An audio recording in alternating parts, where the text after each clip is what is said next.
무지막진 인간 아비도 어린 아들을 홀로 보낼 때, 위태한 보낼 때 혼자 보내지 않는데 어찌 생명의 사랑이, 생명이신 아버지께서 너 혼자가 죽으라고 했겠어요, 안 했겠어요, 여러분? 우리 아버지는, 그래서 성령께서 말씀하시를 하나님 아버지는 예수님의 베들레헴 말구에 태어날 때부터 십자가 죽는 데까지 같이 걸어가셨다고 분명히 제3자 목격자가 증거하더라 이 말입니다. 이 증거가 사실인 걸 믿겠습니까? 예수님과 성령과 하나님은, 이 삼위의 하나님께서는 거짓말이 없어요. 보라, 너희가 각각 제 곳으로 흩어지고 나를 혼자 버려둘 때가 오나니 벌써 왔도다. 그러나 내가 혼자 있는 것이 아니라 나를 보신 아버지께서 나와 함께 끝까지 나 죽는 장소까지 따라가겠다. 이 말씀 믿겠습니까?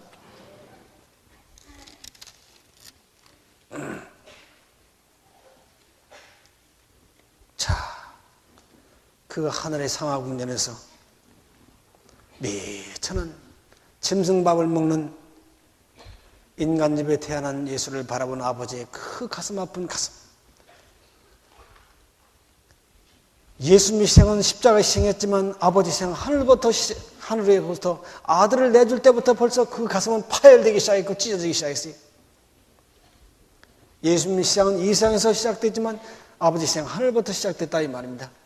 예수님은 아기로 태어날 때 아무것도 모르고 젖빨고 다리 비비고 놀았지만 아버지는 그때 얼마나 고통스럽고 괴롭고 안쓰럽고 눈물이 연속인지 몰라요.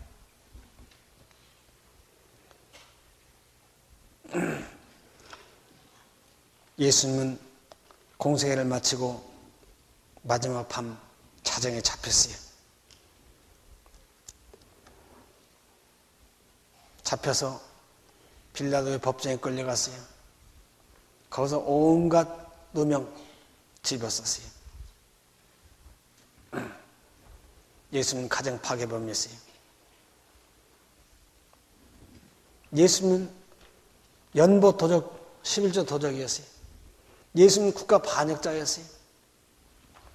예수님은 흉악한 교주였어요.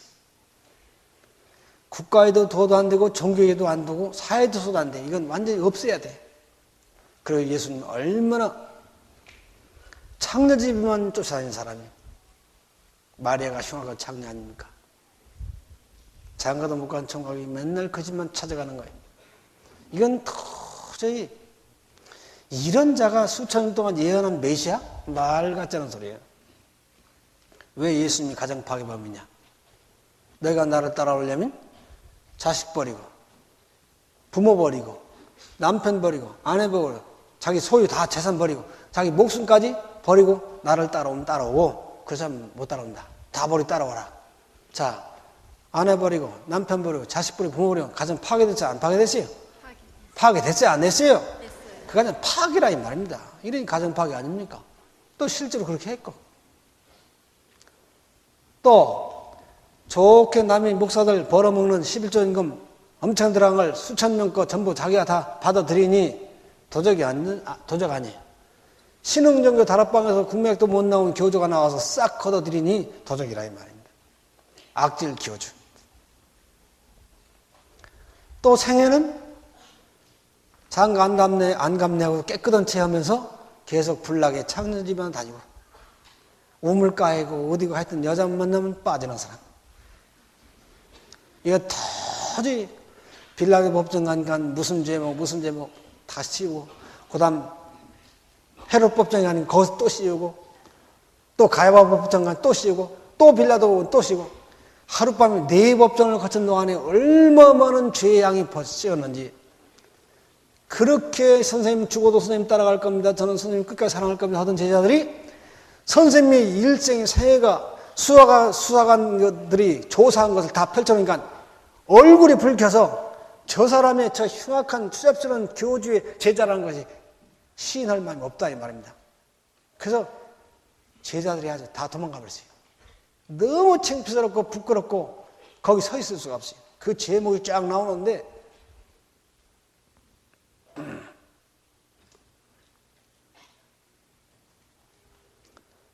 이들은 예수님을 벗겼어요.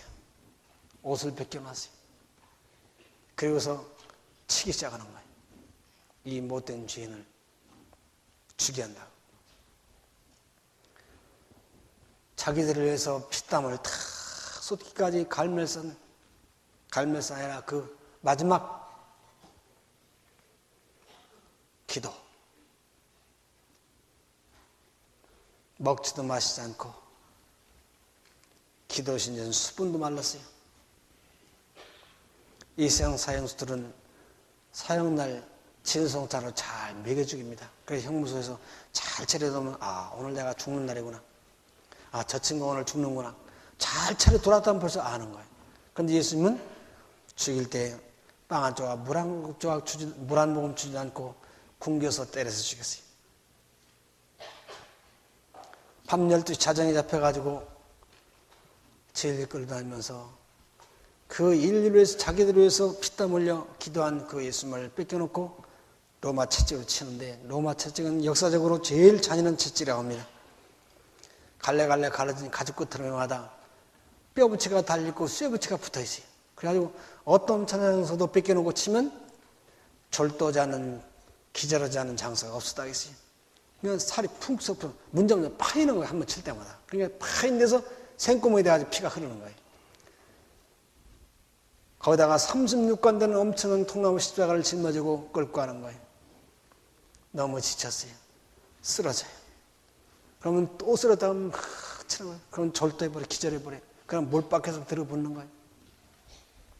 여기서 여러분은 아들을 바라보지 마시고 아들의 손목을 잡고 따라가신 아버지를 바라보시기 바랍니다.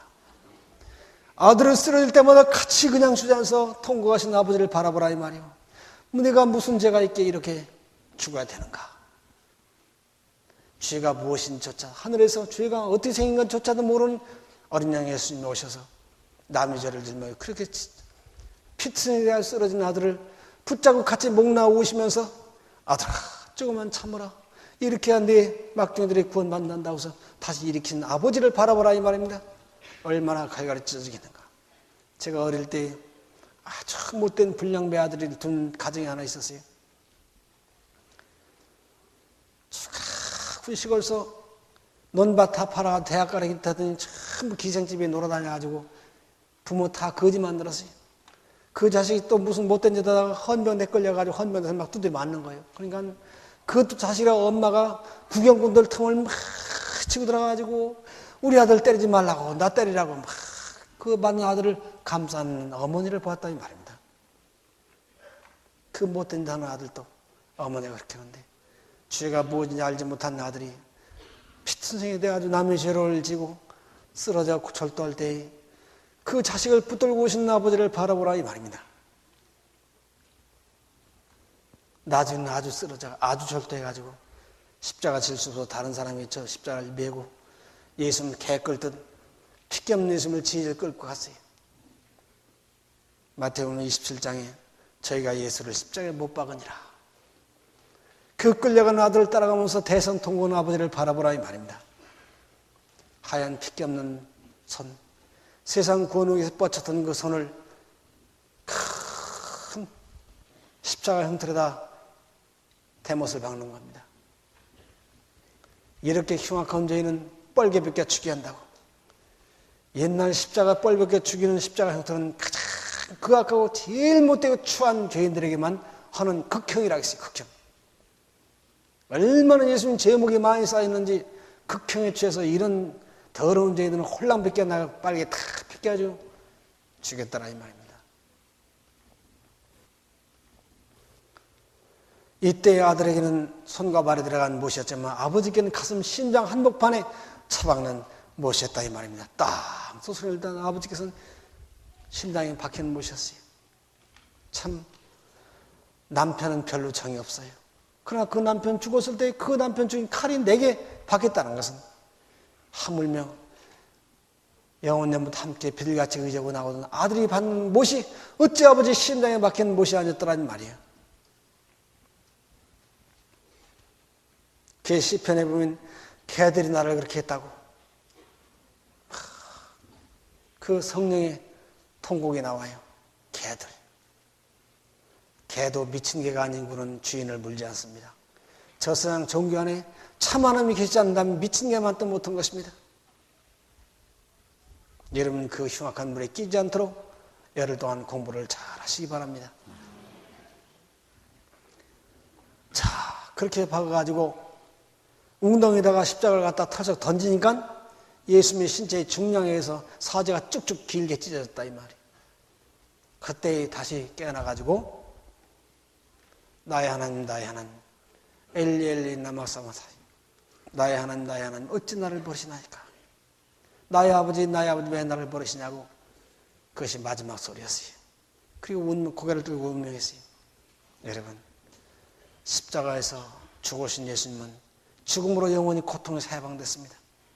죽은 사람은 욕을 하는지 옆구리 창을 찌르는지 침을 뱉는지 알 수가 없어요.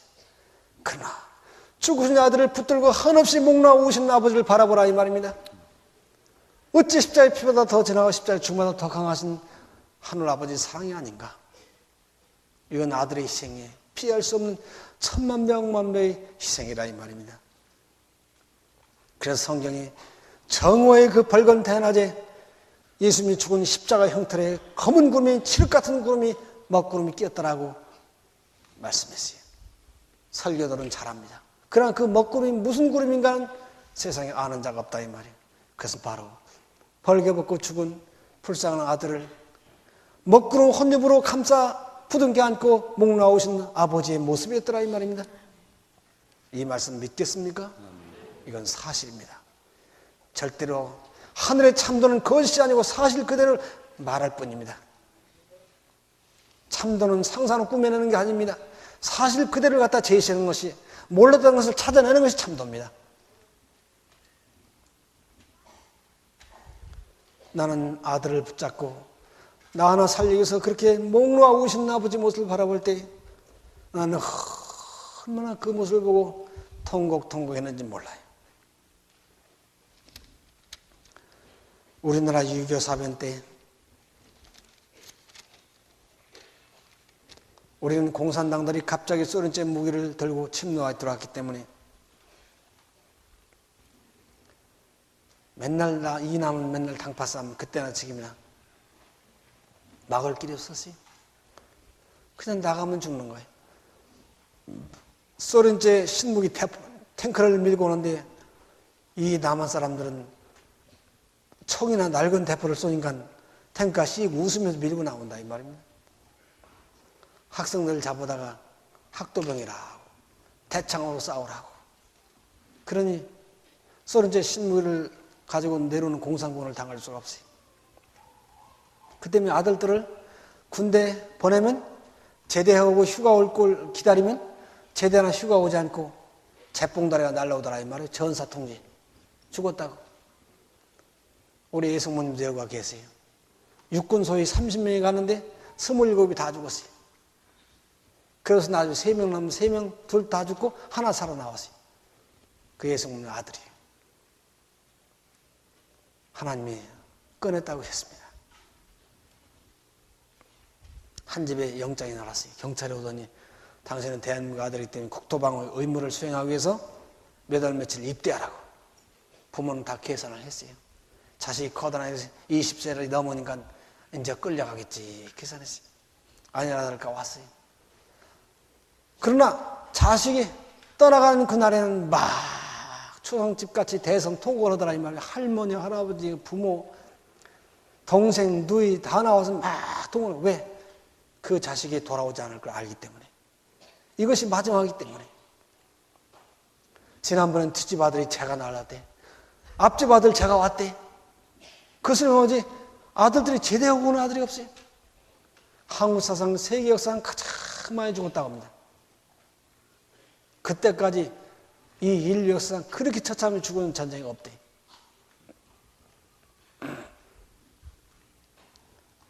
이 마찬가지예요. 이 구속이는 영원전부터 우리 아버지께서 만약을 위해서 대비해 놓은 것이지만 일단 아들이 죽으러 가는 현장에 죽으러 나갈 때는 아들을 놓을 수가 없어. 그렇게 아버지께서 예수님 붙잡고 대상통곡 고통하시면서 결정을 못 내리고 그렇게 몸부림을 치셨던 것입니다. 그런 아들을 너 혼자 가서 죽으라 했겠어요, 여러분? 우리 아버지는 베들레헴 말구에서부터 갈보의 십자가 죽는 현장까지 따라가신 아버지였어요. 아버지의 희생과 고통은 죽은 아들보다 천만 배, 억만 배나 더 컸던 것입니다. 그래서 유교사변 때 아니나 다를까 옛날 그 군대 갈 때 참 지금 청년은 모를 거야. 옛날 군대 갈 때는 우리 큰형님들 지금 한갑이 넘은 노인들이죠. 노란 때를 쫙 두르고 빨간 때를 쫙 두르고 흰 때를 두르고 나갈 때요. 그 수줍어서 남자들이 지나가면 길도 못 지나가고 다 지나갈 때 가는 남자 얼굴도 보는 아는 애들이 반매다가 막 만세를 불러서 그 열차가 지나갈 때. 왜? 마지막 길이기 때문에. 참 그때는 온 동네 사람들이 어떤 네 집 아들 군대 갔는데 같이 나와서 울어줬어요. 참 그때 굉장했어요. 아니라 다를까 그 아들이 휴가하고 제대 올 줄 알았더니 죽었다고 전사 통지와 함께 재봉단에 날라온 거예요. 이 재봉단을 붙잡고 어머니가 얼마나 신장동 바닥에서 이 뒤통수가 터지게 자갈밭에서 둥그러는지 나중에는 막 미쳐가지고 막 어머니를 붙잡고 부르고 막 동네방네 헤매는 거예요.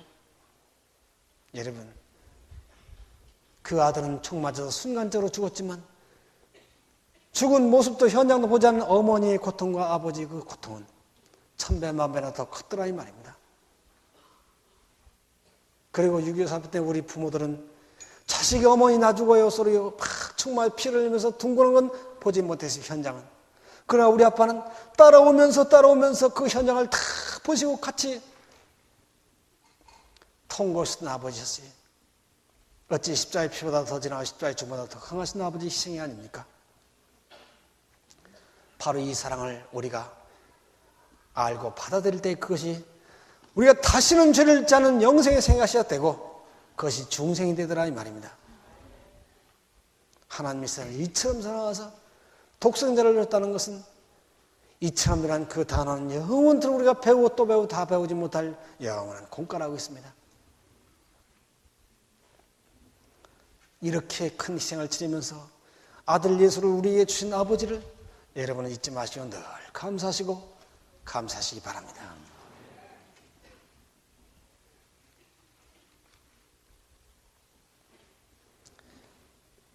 하나님 말씀에 참 사랑은 거짓이 없다 했어요. 하나님이 당신을 이렇게 사랑했다고, 너를 데려가려고 이렇게 사랑했다고, 너를 살려고 이렇게 사랑했다는 것이 여기 무슨 오류가 거짓이 있습니까? 여기는 아무 거짓이 없어요. 참 사랑은 거짓이 없는 것입니다. 그런데 이단 오류 얼마나 비난이 많습니까? 오 아들이 고통보다 더 크신 아버지의 고통, 아들이 고민보다 더 무거웠던 아버지의 고민, 십자가의 피보다 더 진하신 아버지의 사랑, 십자가의 죽음보다 더 강하신 아버지의 사랑, 우주보다 더 넓고 큰 아버지의 사랑, 세상도 모르고 죄인도 모르는 아버지의 사랑, 의인도 모르고 천사들도 모르는 아버지의 사랑, 하늘도 모르고 땅도 모르는 아버지의 사랑, 오직 아들과 아들의 소원으로 계시를 받은 자들 외에는 아무도 알지 못한 이 사랑을 가지고 나아갈 이 땅의 엘리야들은 지금 어디에 있는가? 바로 이 사랑을 가지고 나갈 때 온 세상이 구원이 되고 영생이 되고 승천이 될 수 있는데 이 사랑을 가지고 나갈 자들은 없고 참 교단이라는 자들이라서 이 사랑을 못 전하게 회방만 부리더라 이 말입니다. 그러면 오늘날 이 세상의 종교가 누구의 앞잡이가 된 걸 인정하시겠습니까? 그래가지고 엘리야분 성전에 여기 와서 그렇게 부모를 때리고 도둑질하고 간음하고 하던 불량배들이 다 새사람이 돼가지고 그렇게 위선의 껍데기를 가지고 목사 노릇하면서 사람을 속이고 사기치던 사람들이 새사람이 돼가지고 돌아가면 저 교단들은 잘했다고 축한다 소리 하지 않고 야 이단에 빠졌다고 너 나오라 해가지고 교회 앞에 세워가지고 엘리야분 성경 이단이라고 광신이라고 고백하라고 선언하고 막 널치고 어떤 노인을 공고리 바다가 맺히는 사람이 있어요. 여러분 이때 여러분께서는 스데반이 죽으면서 자기를 희생해 죽으신 예수님을 바라보고 아버지를 바라보고 있어 화평한 얼굴을 죽었듯이 그때 여러분은 2000년 바로 어제 나를 살리기 위해서 벌게 붙고 맞아 죽은 아들을 십자가 달려 죽은 아들을 붙드시고 한없이 목 놓으신 아버지 모습을 그때 바라보시라 이 말입니다. 그럼 여러분 넉넉히 그들을 다 용서하시고 사랑으로 승리할 수 있는 승리자들이 다 될 것입니다. 전 그렇게 승리해 왔습니다. 이 사랑은 지옥도 흔들 수가 없습니다. 여러분께서 이렇게 해서 얼마나 우리를 처럼 사랑하셔서 아들 예수님보다 천배 만배 넘치게 희생하시고 우리를 살리신 아버지, 차라리 아버지께서도 죽을 수 있는 육체로 같이 죽으셨더라면 고통이 없었을 거예요. 아버지는 죽을 수 없는 영체를 가졌기에 그렇게 엄청난 고통을 치면서 목숨이 붙어 있어야 되는 하나님이었기 때문에 고통이 더 처절했던 것입니다. 이 친아버지 사랑을 여러분 온 세상에 전파하시고 그 아버지 부모로 돌아가서 그 아버지와 같이 한 집에서 영원토록 사시는 여러분이 되시기 바랍니다.